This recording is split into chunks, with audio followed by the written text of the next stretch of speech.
Tchau, uma crônica de Carlos Drummond de Andrade. Há 64 anos, um adolescente fascinado por papel impresso notou que, no andar térreo do prédio onde morava, um placar exibia cada manhã a primeira página de um jornal modestíssimo, porém jornal. Não teve dúvida.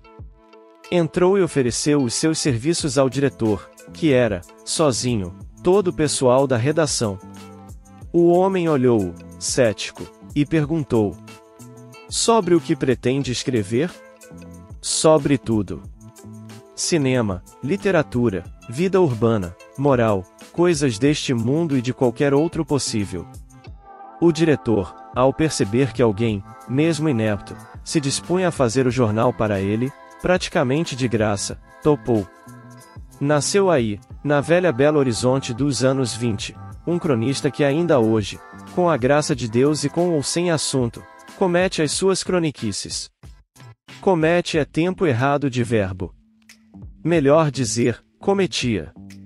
Pois chegou o momento deste quanto mais rabiscador de letras pendurar as chuteiras, que na prática jamais calçou, e dizer aos leitores um tchau adeus sem melancolia, mas oportuno. Creio que ele pode gabar-se de possuir um título não disputado por ninguém, o de mais velho cronista brasileiro. Assistiu, sentado e escrevendo, ao desfile de 11 presidentes da República, mais ou menos eleitos, sendo um biçado, sem contar as altas patentes militares que se atribuíram esse título. Viu de longe, mas de coração arfante, a Segunda Guerra Mundial, acompanhou a industrialização do Brasil, os movimentos populares frustrados mais renascidos, os ismos de vanguarda que ambicionavam reformular para sempre o conceito universal de poesia, anotou as catástrofes, a lua visitada, as mulheres lutando a braço para serem entendidas pelos homens, as pequenas alegrias do cotidiano, abertas a qualquer um, que são certamente as melhores. Viu tudo isso, ora sorrindo ora zangado, pois a zanga tem seu lugar mesmo nos temperamentos mais aguados. Procurou extrair de cada coisa não uma lição, mas um traço que comovesse ou distraísse o leitor, fazendo sorrir, se não do acontecimento, pelo menos do próprio cronista, que às vezes se torna cronista do seu umbigo, ironizando-se a si mesmo antes que outros o façam. Crônica tem essa vantagem, que não obriga ao paletó e gravata do editorialista, forçado a definir uma posição correta diante dos grandes problemas, não exige de quem a faz o nervosismo saltitante do repórter, responsável pela apuração do fato na hora mesma em que ele acontece, dispensa a especialização suada em economia, finanças, política nacional e internacional, esporte, religião e o mais que imaginar se possa.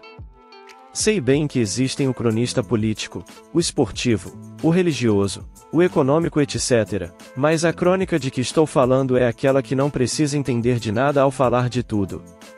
Não se exige do cronista geral a informação ou comentários precisos que cobramos dos outros.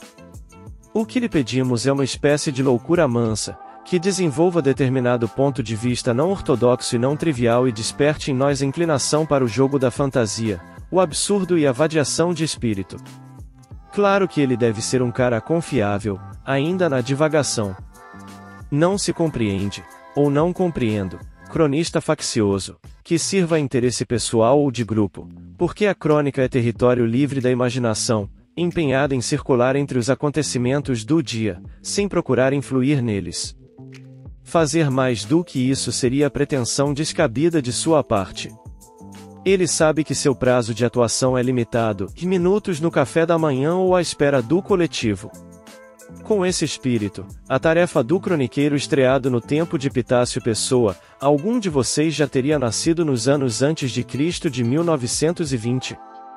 Duvido, não foi penosa e valeu-lhe algumas doçuras. Uma delas ter aliviado a amargura de mãe que perderá a filha jovem. Em compensação, alguns anônimos inominados o desancaram, como a lhe dizerem, é para você não ficar metido à besta, julgando que seus comentários passarão à história. Ele sabe que não passarão. E daí? Melhor aceitar as louvações e esquecer as descalçadeiras. Foi o que esse outrora rapaz fez ou tentou fazer em mais de 6 décadas.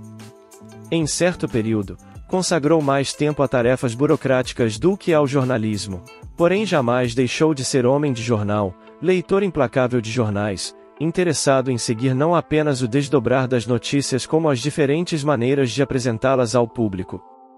Uma página bem diagramada causava-lhe prazer estético, a charge, a foto, a reportagem, a legenda bem feitas, o estilo particular de cada diário ou revista eram para ele, e são, motivos de alegria profissional. Há duas grandes casas do jornalismo brasileiro ele se orgulha de ter pertencido do extinto Correio da Manhã, de valente memória, e o Jornal do Brasil, por seu conceito humanístico da função da imprensa no mundo.